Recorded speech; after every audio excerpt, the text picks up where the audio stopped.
If you like the Makita 10-inch cordless miter saw, the Makita XSL08PT/XSL07PT cordless 12-inch miter saw provides even more capacity. This flagship compound sliding miter saw helped us get a lot accomplished on several renovation projects. For all its capacity and size, the tool stays remarkably portable and compares well against its competition. First and foremost, I want to convey that this saw exhibits no blade wobble. The bevel on the Makita XSL08 was dead on out of the box. We did have to loosen the 4 screws on the miter plate in order to correct a 1/8 miter offset we noticed after our first cut.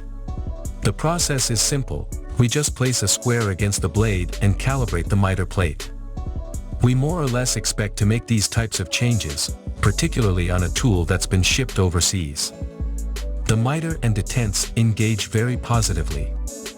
The saw lets you make miter cuts up to 60 degrees in either direction, with miter stops at 0 degrees, 15 degrees, 22.5 degrees, 31.6 degrees, 45 degrees, and 60 degrees.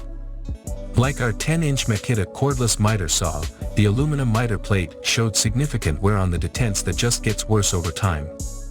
We'd like to see it made of a stronger material because you really lose accuracy when those positive stops get sloppy.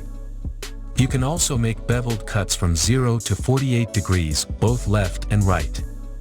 The bevel lock sits at the front, eliminating the need to reach around the back for adjustments. We love front controls. It's hard to imagine going back to a saw that requires you to reach around. Unfortunately, being partially colorblind, I don't find lasers to be much use in the field.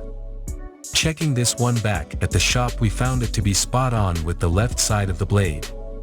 One major feature is that you can adjust the laser without a tool using an adjustment dial. We actually tweaked it so that the laser just touched the left edge of the blade, making it perfectly accurate for lining up cuts. The clear blade guard was a welcome feature. I like to see the blade whenever possible, and some brands use opaque or semi-translucent plastic. This saw isn't light at 69 pounds with the batteries. Even though it technically weighs more than the Bosch Glide 12-inch miter saw, it feels lighter. This possibly has to do with the handle and lifting points, which make it easier to grab than that saw. The Bosch basically requires a bear hug.